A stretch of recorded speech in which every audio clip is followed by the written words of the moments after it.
Hi అండి, welcome to Padma home foods. నేను మీ పద్మ.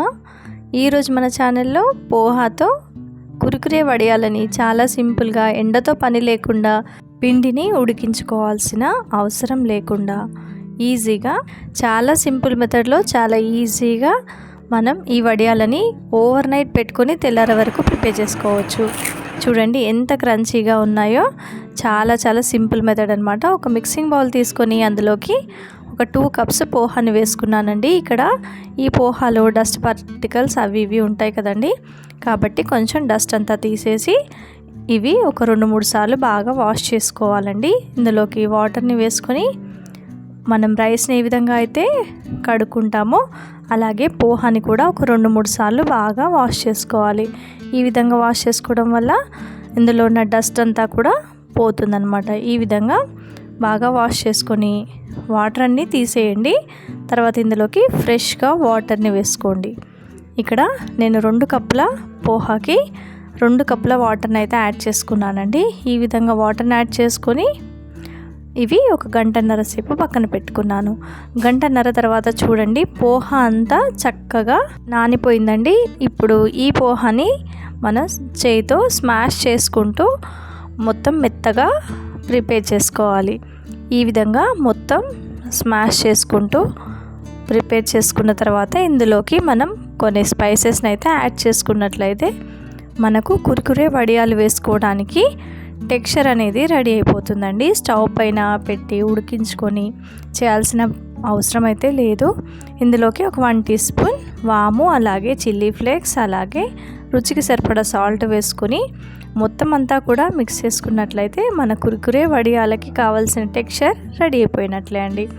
ఈ విధంగా ప్రిపేర్ చేసుకున్న ఈ మిశ్రమాన్ని నేనైతే ఇక్కడ మురుకుల గొట్టంలో వేసుకొని ప్రిపేర్ చేసుకుంటున్నాను. మీరు కావాలంటే పాల ప్యాకెట్ కవర్లో అయినా, లేదంటే ఇలా మురుకుల గొట్టంలోనైనా పెట్టుకొని ప్రిపేర్ చేసుకోండి. ఇక్కడ నేను స్టార్ సింబల్ ఉన్న ప్లేట్ని పెట్టుకున్నాను. మీరు మురుకులు వేసుకునే ప్లేట్నైనా పెట్టుకోవచ్చు. మీరు ఏ విధంగా కావాలంటే ఆ విధంగా ఇవి పోహా వడియాలు అయితే వస్తాయి. ఒక వైట్ క్లాత్ని పరుచుకున్నానండి, ఇంట్లోనే వేస్తున్నాను. ఇది కూడా నేను 7:30-8 మధ్యలో పెట్టుకుంటున్నానండి. ఈ వడియాలని క్లాత్ పైన కురుకురేలాగా మెల్లమెల్లగా మన మురుకుల గొట్టంతో వేసుకోవాలి. ఈ విధంగా వేసుకుంటే చాలా సింపుల్గా ఈజీగా అయిపోతుందండి. 2 కప్పులతో మనం వడియాలని ఒక 15 మినిట్స్లో అయితే మొత్తం పెట్టుకోవచ్చు. ఎక్కువ క్వాంటిటీలో కూడా చేసి పెట్టుకోవచ్చు అండి. ఇవి ఈ విధంగా నేనైతే ఒక 2 కప్స్తో అయితే ప్రిపేర్ చేసుకున్నాను. ఈ విధంగా మొత్తం అన్నీ కూడా పెట్టేసుకోండి. ఇక్కడ నేను స్టార్ ప్లేట్ తీసుకున్నాను కాబట్టి కురుకురే వడియాలాగా పెట్టుకున్నానండి. మీరు ఒకవేళ మురుకుల వడియాల ప్లేట్ పెట్టుకున్నారంటే మురుకుల్లాగానైనా ప్రిపేర్ చేసుకోవచ్చు. ఈ విధంగా అన్నీ కూడా క్లాత్లో అరేంజ్ చేసుకున్నానండి. ఓవర్ నైట్ ఫ్యాన్ కింద ఆరబెట్టుకున్నాను. చూడండి నెక్స్ట్ డే వరకు మొత్తం వడియాలన్నీ కూడా ఆరిపోయాయండి. చూస్తే మీకే అర్థమైపోతుంది.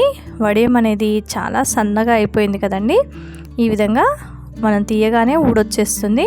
పర్ఫెక్ట్గా ఆరిపోయాయి అన్నమాట.